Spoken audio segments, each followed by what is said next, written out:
All right, guys, I just want to welcome back to the Gridiron Gurus podcast. The NFL draft is officially in the books, a chaotic 3 days. We're going to be taking a look at our best value selections for each team. We're going to have a lot of content coming out on the pages. This is the first video we're going to be cranking out, though. Looking at the Baltimore Ravens. These guys are the king of drafting, usually players that nobody else wants, and that's evident again with Rayshon Benny, a guy that was, considered maybe a fourth-round pick at the worst.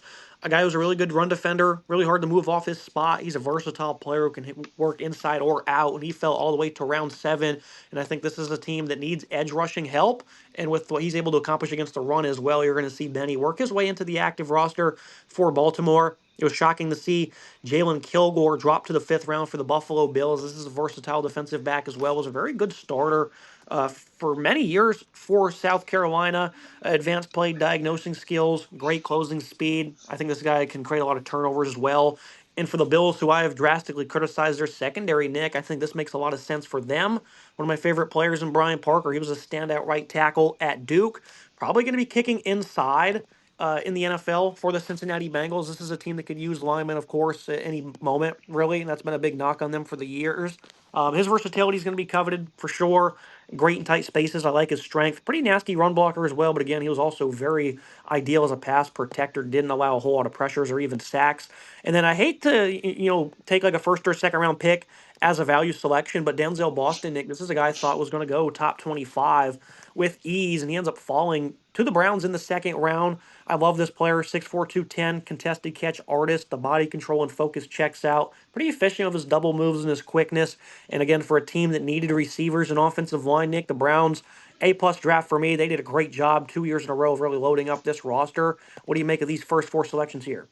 Yeah, I think the Browns did a really good job in this draft, and they really got a lot done. They added a lot of different interesting pieces. They had some good value across the board. I think Emmanuel McNeil Warren was a really good value in around the 2nd round, late 2nd round for them. That probably would have been the pick for me if I was the one doing this. Dalton did the AFC, I did the NFC teams, and I think this is a really good shout though. Denzel Boston's a phenomenal player. I think they got two great assets in the 2nd round in Boston, McNeil Warren, that can be big key difference makers for the team. They added a lot of different pieces that can be really talented. They added 4 pass catchers that could be really good, and Taylor Green could maybe even be a 5th pass catcher if they convert him to a wide receiver. They expect to play him at quarterback, but that's still possible. Green was a pretty good athlete in Fayetteville. I think the Bengals did some solid work as well. I like what some of the pieces they added. I think the shout from you makes a ton of sense. Parker, he can play guard, center. He was very versatile at Duke, and I think that really helps out an offensive line that needs it. Buffalo and Baltimore, these two teams I think had really solid drafts overall. Buffalo, I think he could have gone with a lot of different pieces. Zane Durant, Skylar Bell, all could have got shouts for this answer.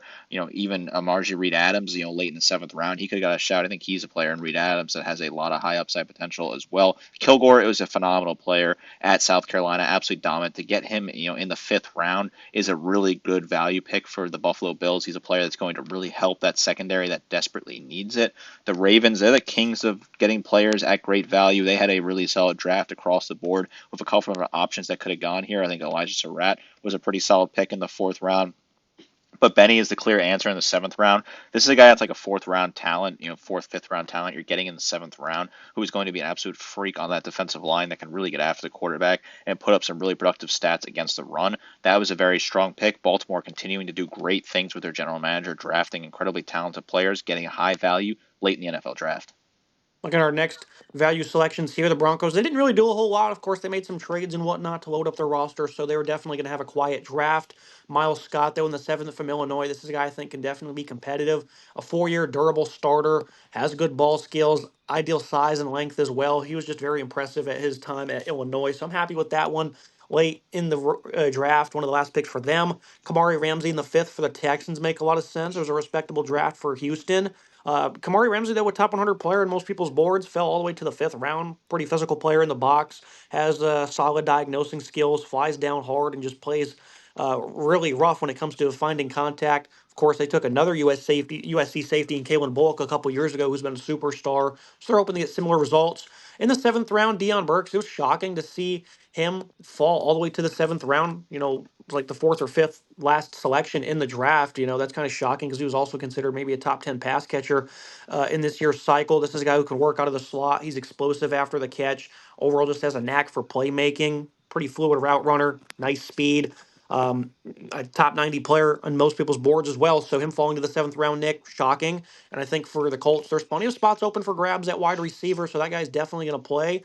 I thought them getting CJ Allen and AJ Halsey in the second and third round were also contenders for the nomination here, though. So I thought the Colts did a great job. And then the Jaguars, Emmanuel Pregnon, this was a guy that was expected to potentially be in the back part of the first round. I'm not really sure why he slid either, but this is a big physical guy that's really going to help out that Jaguar run game, Nick. And the vision in Jacksonville from Liam Cohen is they want to have a dominant physical run game. So a pretty good fit. The contract is expiring on their left guard, so he's going to be slotted in as a starter, if not this year, definitely in the foreseeable future. And I thought the whole AFC South did a pretty good job when it comes to their value picks. Yeah, I thought the AFC South had a really solid draft across the board. The Jaguars getting some heat. I thought the draft was not bad. They had a decent amount of picks in the later rounds. Obviously, no first round pick for Jacksonville, but they had a ton of picks in the fifth, sixth, and seventh round where they got a lot of different pieces that could be really solid. I thought the Josh Cameron pick, the receiver from Baylor, was really solid. Pregnon, I think it makes a ton of sense to get the selection here. He's a really good guard that's very versatile, and they could do a lot of things with him. Left guard seems to be the spot he's going to go. I think that really works. I think the Colts had a pretty solid draft as well. I like getting Deion Burks. Obviously, he's a phenomenal player, top 100 player. Getting him in the seventh round, that could be lightning in a bottle type of thing. That's a phenomenal ad for any team. Really hard to hate that. That's got to be like an A plus plus type pick. I think Kamari Ramsey makes a ton of sense for the Texans answer. I think some other pieces were pretty solid on their board. I think Aiden Fisher late in the seventh round was a pretty good pick. The linebacker who's shown some high level football. Caden McDonald in the second round I thought was pretty good value from the Colts as well. But Kamari Ramsey, he's a guy that was really good at USC, can certainly be a good starting safety in this league. Denver didn't have a ton of picks, but I think they did some solid things with those picks. I thought Red Murdoch, their last pick in the seventh round, was pretty solid. He was a tackle machine at Buffalo. I thought they did okay work with Justin Jolly in the fifth round, a tight end that's pretty solid, can be a good pass catcher for this team. I think Miles Scott makes a ton of sense. He's a player that's got a lot of high upside at safety, who can certainly be a nice hitter and a good tackler. Overall, I think these four teams had some pretty solid picks, and the AFC South did a really solid job here in this draft overall. Moving to our last selection of AFC teams, Emmett Johnson in the fifth round for the Chiefs. This is a good player. I'm very happy with him. When he played at Nebraska, was very productive, has value as a pass catcher, even though he's a bigger back at 5'11", 200. He's just a hard worker, tough to get to the ground, always moving his feet, good one-cut runner with vision. This is a team that has plenty of playing time up for grabs in their backfield, and he's going to make an impact at some point, Nick. So this is an easy selection for me. Love Johnson to KC. Nick Barrett in the fifth round for the Chargers. I think this is a guy that's going to come in and he's going to be a hard-nosed defensive tackle that stuffs the run, and he just fits what I think Harbaugh wants to accomplish on this side of the ball. I always felt that Barrett, wherever he ended up, would be a good player, especially more so now that he's in this defensive system. He moved to Las Vegas, Nick. They had a really good draft. Jermod McCoy, though, was considered the first or second best cornerback in this entire draft, and they got him in the fourth round. Tore his ACL in January of last season, and we're like 14, 15 months later, and it still is causing him issues because he didn't play last season. But back in 2024, he was really good. This is a guy that has good physicality, good speed to run with receivers downfield, does a good job of showcasing his length as well to compete for 50-50 balls. So McCoy, whenever he gets on the field, a lot of people are scared by the medicals. If everything checks out for him, and I hope it does for the Raiders and McCoy, he's obviously going to be a phenomenal value selection. The Dolphins, I thought they did a great job in this draft. Kyle Lewis fell, and I think he's a very talented player, but the biggest reason he fell is because he's too big to be a linebacker, but he has linebacker capabilities. He can sit in those pass lanes there in the slot as well and knock down balls. He made a lot of great jumps on routes at the Senior Bowl. I think he takes on blocks pretty well, but here in the NFL, what's that play strength going to look like? So I think this is a guy who's very talented, right? But some of those negatives kind of caused him to slide. But I think he's still going to go out there. He's to compete. And he's going to be a good player overall. I don't think he'll be a bust by any means. I don't think he'll flame out in this league. It was a very interesting one. The Chiefs, Garrett Nussmeier could end up being the answer for this in 5 years if he ends up having a career in the NFL 5, 10 years. Nussmeier, a very interesting one they got in the seventh round. We wondered who would eventually take him. The Chiefs did. I could certainly see that being the answer, but I understand Johnson being the answer. I think Emmett Johnson adds day one impact for the Chiefs. He's a very talented back. I think he can do a lot in that offense that needs a little bit of help running the football, and I think Johnson is a really talented player. Nick Barrett was a freak at South Carolina, and I think getting him in the fifth round for the Chargers makes a ton of sense. He is a guy that's a really good athlete across the board and kind of fits what John Harbaugh wants to do in LA. I think he's a player that can really do a lot for that team. I think Harbaugh will really get a lot out of him and kind of put together a solid overall development out of him and turn him into a top player for that team. Vegas, they had a ton of picks as well. They need to do a lot of things, and Jermon McCoy's the easy answer. The injury is obviously a concern, but there's still incredible talent across the board. You know what you're going to get with McCoy. He was ranked 16th on ESPN's big board, and to get him in the fourth round is obviously incredible value. If he can stay healthy, he can be an incredible piece for that defense long term. Miami, they also had a lot of picks, and it was very interesting. I didn't love their top end picks, but I think they did a lot in the later rounds that could be really solid. And Chris Bell was a pretty good pick in the third round for that team that needs some players. Michael Tiafe was not a bad pick late in the fifth round as well. I think he's a safety that can be really solid. Kevin Coleman was a decent pick at wide receiver in the fifth round. But Kyle Lewis, this is a really good linebacker. He's a top 100 ranked player in the draft. Getting him in the fourth round, I think, is really solid. He can play in a couple different roles. He's very versatile and can be a big asset for that team across the board. Miami quietly had a pretty strong draft here, filled a lot of needs, added a lot of pieces. I move to the final four. The Patriots, pretty respectable draft for them. Demetrius Crownover falling to the sixth round was kind of shocking. 6'7", 336, massive frame and length. He can absorb contact and be a strong anchor. He was a really good right tackle for Texas A&M. I think his hand placement needs some work, and then sometimes it's hard to get leverage at his size. But I think this guy has good upside when it comes to playing in the NFL. Same with Inez Cooper for the Jets.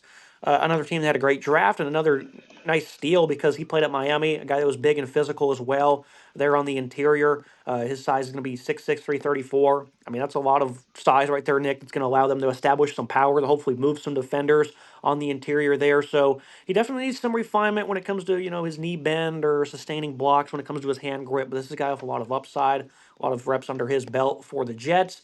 Jennings Dunker, love this guy. He's a throwback type football player, Nick. Falling to the third round was kind of shocking. I thought he was going to go in the second. He's a violent finisher in the run game. The fundamentals are top tier, just like anybody that comes from Iowa. Just a pure grinder of his motor. He's going to be a hard worker. It's hard to imagine him being a bust. I know he doesn't have the greatest length or foot speed. Maybe he could play guard. He'll make it in this league, though, and the Steelers, that is, are going to benefit from it. Titans, I thought they had a pretty good draft, getting a Penn State running back here on day three. And Nick Singleton is a pretty good addition for them. Him and Allen, of course, were very productive. Probably shouldn't have slid as much as they did. But Nick, when it comes to his ability to attack the inside with confidence, showcase great speed on the edge despite being 226 pounds, I think he's going to make it in this league because that's also a backfield that their future's kind of unclear. And this is a team that's definitely on the upturn. And they're going to let the youth go out there and shine next to Cam Ward. I know he's kind of inconsistent with his vision and whatnot. Lateral agility's lacking, but he'll play in the league, I think, for a couple of contracts, right? So I think the Titans, they got a steal there. What do you make of these picks? Lineman heavy, really. Yeah, I like what the Titans did, but I'll start with New England. I thought Crownover was a really solid value, over 86 ranked on the board, getting him in the sixth round. He's a guy that's huge, obviously has a lot to work on. Certainly got to, kind of tailor his play style to his size, but he's a player that's huge and he could be really solid on a defensive line that needed a little bit of help. The Jets didn't have as many picks as maybe Jets fans would have hoped, but they seemed to fill a lot of the needs with the picks that they did have. I think they did some pretty solid jobs late in the rounds. I think the Angelo Pons pick was pretty solid late in the second round. But Cooper makes a ton of sense for me here. This is really good value. He's a huge guard that can be really versatile and solid on this offensive line, good fundamentals, and can really work out well. I thought Pittsburgh had a pretty interesting draft across the board. I thought Robert Spears Jennings and Eli Henrich in the seventh round were both pretty solid picks that could really work out for that team. Jennings Dunker was a really good one. He's a huge traditional offensive line piece that will just be a big, solid asset overall for that team. I think he can really go out there and do a lot for the Steelers offensive line. And Tennessee, I think it makes sense going with Singleton. He was a great back at Penn State. You could have gone with Pat Coogan in the sixth round. I thought that was a really solid pick. At center, he's a player that could be really good in the NFL. I think a little low on people's boards for my opinion, but I think Coogan in the sixth round could be solid. Anthony Hill was a pretty solid ad for the Titans as well. They got good value for him late in the second round. But I think Nicholas Singleton makes sense to be the pick. He's going to be a dominant back in the NFL. Now we're going to go ahead and move to the NFC. Nick did these selections. He went all defense for the first eight teams we have here. Caleb Proctor for Arizona, a team that had a pretty interesting draft. This is a good player. Doesn't have a whole lot of size, but he does have a quick first step. Pretty fluid athlete that can create immediate penetration. I think this is a guy a lot of people were high on that thinks it's going to be a pretty good player as a fourth round FCS selection. You go to Carolina, a team I thought got pretty good value all across the board. Will the Blanket Lee at corner, though, this is what Nick's feeling. This is a guy that's competitive. I think he does a pretty good job when it comes to press. He has some respectable speed speed. It's not great, but he does a good job when he's in his trail position. And I think his passes defended are also a pretty adequate number as well, playing for Texas A&M. So this is a guy that's a good cornerback. And then you have Malik Muhammad for the Bears, a team that needed to go out there and kind of retool this secondary a little bit. I thought they also did a good job of addressing other needs. I thought they got a nice linebacker in Keyshawn Elliott in the fifth, Logan Jones in the second, fields a need at center. Nick went with Malik Muhammad, though, a smooth player that has discipline. I think he has active hands as well. Pretty good in zone in, man. So he's a nice balanced cornerback. And then to cap things off, Avion Terrell. Pretty cool. He's going to be joining his brother Nick with the Falcons. Gets proper depth in zone coverage. He's also quite competitive. Nice hip fluidity. Breaks on the ball quickly and he attacks the catch point. Needs to showcase some more urgency versus the run. Doesn't show a quick trigger. And I think he also needs more consistency, which obviously any player that played for Clemson last year didn't showcase any of that. So I think Terrell's best football is still ahead of him across from his brother Nick. How special is that?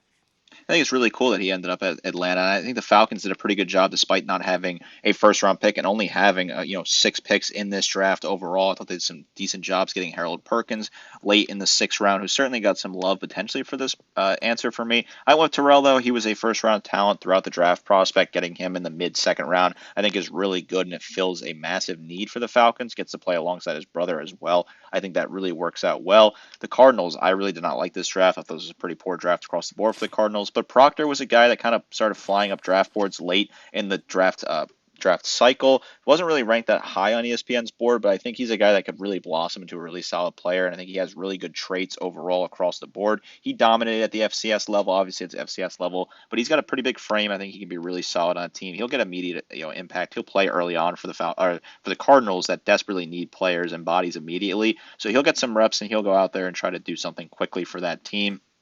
When I look at the Panthers, I like what they did in this draft as well, but I think Will Lee is a really solid asset at corner. I think they got really good value getting him in the fourth round. He's a good player overall who played in a pretty solid defense and can adjust well, I think, to Carolina and plug in and be a big asset, fill the need for them as well. The Bears, this was a tough one. There were a lot of really solid picks out of their 7 picks. I think the Bears did a lot of good things early on. They were able to get a lot of solid pieces across the board. But I think Malik Muhammad is a phenomenal safety, 65th ranked on the board. They got him in the late fourth round. He's a player that I think could really plug into that defense and make an instant impact. Good tackler, good high football IQ that can plug in and make a major impact on a playoff contender in the NFC North. Now I moved to the Cowboys. They had a really good draft. They focused defense heavy, which we expected them to do. Caleb Downs, though, 11th overall. This is a guy who probably could have went number 2 overall, right? People know that how good he is.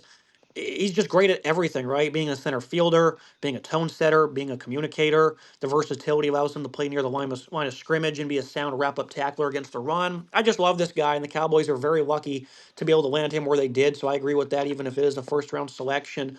I think Downs is going to be great. It's exactly what they need right now. Keith Abney in the fifth round, a guy that I at times saw in mock drafts during this cycle going in the early second to the back part of the first round. So it's definitely shocking he fell this far. Doesn't have great size or length, but he has nice strength. He has nice short area quickness as well. He's pretty good when it comes to showcasing that speed and keeping up wide receivers and knocking away the ball. I thought Abney was very impressive with his quickness throughout his career at Arizona State. You look at Denai Dennis Sutton, another guy that probably shouldn't have fell as far as he did. Nick, this guy was a complete game wrecker for Penn State. The Packers, their defense is really in a lot of revampment. Of course, Micah Parsons is uncertain next year of his injury, and I thought they did a good job of loading up front. Chris McClellan at D tackle, and then Sutton here. 8+ sacks in 2 straight seasons. Needs to add some more moves, but he's pretty strong. And I love his bull rush, 6'6", 256. He's going to be a great player for the Packers. And then in the seventh round, Tim Keenan for the Rams. This is a guy that I also thought was going to go a little bit early. A nice, strong, sturdy interior lineman. And they've done a great job drafting at this position, really under Les Snead, Nick. So I think this is a guy who's going to compete to make the roster out of Alabama, and he absolutely will. 327 pounder, has a low center of gravity. I think he's going to be a pretty good run defender overall. What do you make of these 4 here? Yeah, LT Overton got some love for me potentially for the Cowboys. I thought it was a really solid ad in the late fourth round, but Caleb Downs makes too much sense here. We don't want to do a lot of first round picks. I ended up doing 3 total because those were 3 really good first round picks in my opinion. And Downs gets the love from me here. He gets the nod. I think Downs makes a ton of sense. And getting him at 11, Jerry Jones didn't have to do a whole lot to get him. I think that's really solid. This is a guy that potentially, the number 2 people on some people's boards, a really solid player across the board. I'm going to go ahead and say it. I did not like the Lions draft. I thought the Lions just didn't do a great job. They overdrafted a lot of guys guys, especially late. Keith Abney, I thought, was the best pick on the board for the Lions here. I think he's a really good player. I think he's a solid corner and a pretty good corner class. And getting him in the middle to late fifth round, I thought was pretty solid move overall by the Lions. Didn't love it though. I think the Lions could have done a lot better. I was a little disappointed. The Packers only had 6 picks, so not a ton to work with. They went out and they got a guy in Denny Sutton, who I think is a phenomenal player. And that defensive line, if Micah Parsons comes back fully healthy, could be a really dominant force that could dominate in that division. I like what they have here. I think McClellan was another good add as well. They did really solid work with some of those picks on the defensive side of the football. They really beefed up that defense, although I would have liked to see them do a little bit more. And they took a kicker in the 6th round. I don't really know if that was a good use of only having 6 picks. You're taking a kicker with one of them. So questionable from those two NFC North teams for me. I don't necessarily love what those teams did. The Rams didn't do a lot either. They only had 5 picks. But I think Tim Keenan is a clear answer for the Rams. This is a guy that's really solid from Alabama. He was huge. He was really good for that defense last year. And getting him in the 7th round, where he's got potential to make an impact immediately on your defensive line, works for me. Makes a ton of sense. I like that pick for the Rams. Moving to our last slide here, the Minnesota Vikings, Caleb Tiernan in the 3rd round. Big fan of this player as well. Was a standout left tackle for Northwestern. Elite pass protector. Showcases balanced movement. Pretty good footwork as well. Matched with strong hands. Arm length isn't all that ideal, and he's not really a mauler in the run game, so that makes you think if he cooks inside the guard, how good he can really be. And the overall movement's probably not the greatest, but I think this is a nice, fundamentally sound player. It's going to add some type of value to an offensive line that is really good, so it's going to be hard for him to find playing time, but at some point we'll see the field. Bryce Lance to the Saints. Obviously, brother at quarterback trade didn't really work out a couple years ago, had some injuries and whatnot. Didn't exactly get a fair chance, it feels like. But Bryce, continuing the family lineage, this is a good player. He played for North Dakota State as well, showcasing good explosiveness, nice blend of size and speed at 6'3", 210, smooth at getting across the field, has really nice acceleration. And there was a guy named Christian Watson with similar size and similar speed as well that played for the same school, who was also, an off-season standout that allowed him to get drafted a lot sooner than he originally was going to. And now he's a standout for the Packers, Nick. So I think Lance, he has a very bright future. And I think for the Saints, that's going to be end up being a phenomenal pick. And then the cap things off with the Giants and the Eagles on this left side. A first and a second rounder, maybe not exactly value, but the thing is, Francis Mauigoa, he could have went top 3, we felt like. I feel like he's a Penny Sewell type. He's got great size, strength. He's very fundamentally sound. He was a starter from day one at right tackle, and I think he's a plug and play guy. They're going to move probably to the interior, but he's going to play 10 plus years. So, and they got him at 10, right? So I think that's going to work out very well for the Giants. Eli Stowers in round 2. We mocked the Eagles drafting him in round 1, and they ended up getting him in the 2nd. So I think that shows. I think it checks the boxes, right, Nick, when it comes to value. Great slot option, impressive catch radius, and natural hands. Does a great job finding the soft spot and zone. He's still learning this position as well as an ex quarterback. 6'4", 235. Probably not going to offer a lot when it comes to his play strength or blocking. But they also drafted a receiver in the 1st round, Nick, and I think Stowers, he's going to be a great pass catching option in the next level, and the Eagles are glad to have him. I like what I saw out of the Eagles and the Giants and the Vikings over here. I think these all teams had really solid. The Saints did as well. The Vikings, I think Tiernan's going to be a phenomenal asset at tackle. I really liked what he could do. I think he was a good, top 100 solid prospect. Getting him in the late 3rd round could be really solid for an offensive line. That was pretty good. I think you can play him a couple different positions. He can be very versatile on the O line. I like what Tiernan can do. I think the Saints had a really, solid draft across the board. They made some sneaky good moves, adding some solid depth. But I think Lance really fills a hole they need. They needed some wide receivers. I think Lance has an opportunity to develop as a really big asset in the pass catching group. And, they're going to rock with Tyler Shuck, so they added 2 wide receivers. 3, I beg your pardon. They added Tyson's, Bryce Lance, and Barryon Brown, who I thought was a solid pick for them in the 6th round as well. So they did a pretty good job across the board, the Saints, but I like the Lance pick. I think he's a really solid player overall. And yeah, maybe a bit of a cop-out picking Malagoa here, but I think he's going to have the longest, most successful career of any pick in the NFL draft, similar to Penei Sewell. I think he's going to be a great offensive tackle, and this is a position the Giants need to fill. He was a guy that was ranked, pretty high on most people's board, 3, 4, 5. They got him at 10. I think they were able to really do what they wanted to do. They didn't have to use that first pick in the 1st round on him. They were able to wait to use their 2nd one and get a player that's going to make an instant impact on that offensive line. The Eagles, they always seem to have phenomenal drafts. This looks like another pretty good draft across the board. They made some solid moves. But Stowers, we had him mocked in the 1st round. He's a really good asset, and I think they're kind of the player they exactly needed for this setup to help out their quarterback and Hurts, who just did not have a great season last year. I think Stowers is a phenomenal player, and getting him in the 2nd round when most people thought they would take him in the 1st round is a pretty solid value overall and could really work out well for the Eagles. Now moving to our final four selections here in the second round, Bud Clark to Seattle. It seemed like he might go in the fourth round, so maybe a tad bit of a reach, but this is a position of need for a phenomenal roster. I think they're allowed to do so, and Clark's going to be great. This is a guy who's a ball hawk, thrives as a robber or patroller, has the size at 190 pounds to match up with tight ends and man. Really good closing speed. Really shines downhill or when jumping routes as well. Can often find himself being over aggressive though. Needs some improved technique, and I think they're going to get a lot of good football out of him. And Clark's going to be that next superstar for Seattle. For the 49ers, if Asanius Pricesock is who Nick went with, I thought Grayson Halton maybe could have gotten the honors in the fourth round as well. Pricesock, though, has pretty good aggressiveness, does a good job setting the edge against the run, needs to improve some of his consistency as well. But he has length and athletic ability. I think he can be a pretty effective corner. I think they're going to coach him into a pretty good one as well. Ruben Bain, a value pick in the first round, another one, but this guy fell to the middle part of the first round after being mocked at times as the second overall pick. Arm length, Nick. That's why he fell. It's kind of ridiculous because this guy can line up inside a route. He's a workhorse. I love the motor. He's just a disruptor, right? I mean, in every big game, he was always there. Never seemed to lack consistency and short arms. Who cares, right? So I think the Bucks. This is great. They didn't have to do anything. They got a pass rusher who's going to be great for them. And then Katron Allen's going to fill a need for Washington, a team that definitely needed some running backs, right? It's kind of a position of weakness for them. 219-pounder, shows great leg drive, pretty good patience and vision as well, allows him to pick the right hole. And I feel like he's pretty decisive in the open field as well. I'm pretty happy with all these, Nick. I think on the right side here, all these guys are going to end up being respectable at the worst. I think this is a couple interesting teams here. I don't really like what the two NFC West teams on this side of the slide did. I don't really love what Washington did either. I think the Seahawks obviously not the biggest deal in the world since it's a loaded roster that just won the Super Bowl, but I'm questioning a little bit what they did. They reached on a lot of guys, especially later in the draft, and Bud Clark I think could be really solid. He'll probably be the guy that makes the most appearances of the players on this list. Jadarian Price will be solid for them, but a bit of an overdraft. Then again, you just won the Super Bowl. You have a loaded roster, so it's really hard for me to absolutely criticize. But it was hard to find value for the Seahawks. The Niners, they kind of were all over the place. They made a lot of really interesting moves. They're kind of a little erratic at times. I thought Halton definitely got some potential there. I think Halton was in my final two with Pricesock to be the pick for here. But I think Pricesock does a really solid job. I think he's really good in man coverage. I think he's really solid overall and played a pretty versatile role at Washington. So I think he could play for the Niners pretty quickly and make an impact. He's a pretty good player. The Bucks, they did some solid moves. They filled all the needs they needed to. So this one was pretty tough. And I think Keontae Scott got some love potentially to be the answer for me. But I ended up going with Ruben Bain here. It was a toss-up between Scott and Bain just got so much talent that it's so hard to overlook it. He could have been the number two player off the board.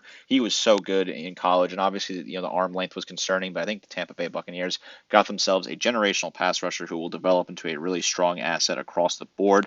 The Commanders, they didn't have a ton of picks. They wasted one of them on a quarterback. Even though I love Kyle Kamanis, I don't really think taking him in the seventh round made a ton of sense. They were didn't really do a lot in the middle rounds because they had only a bunch of late round picks. They took Sonny Styles early, which was pretty fine at 7. But Keyshawn Allen makes sense. This fills a need. They were pretty abysmal at running the ball. They don't really have a ton of top backs, and he's a guy that was really solid at Penn State. I think getting him in the 6th round, early in the 6th round, was pretty good value for a back that could be really solid and eat a ton of yards, and that makes sense for Washington for me. This is a very interesting exercise, right? Obviously, a lot of these players, we'll see how they turn out. Some of them might not make the roster. But I think overall we put together a pretty good list of 32 players that were good value for the teams that drafted them as we kind of break down and kind of run into our analysis of the draft in the immediate aftermath. So, for today's episode, make sure to like, comment, subscribe. See you next time.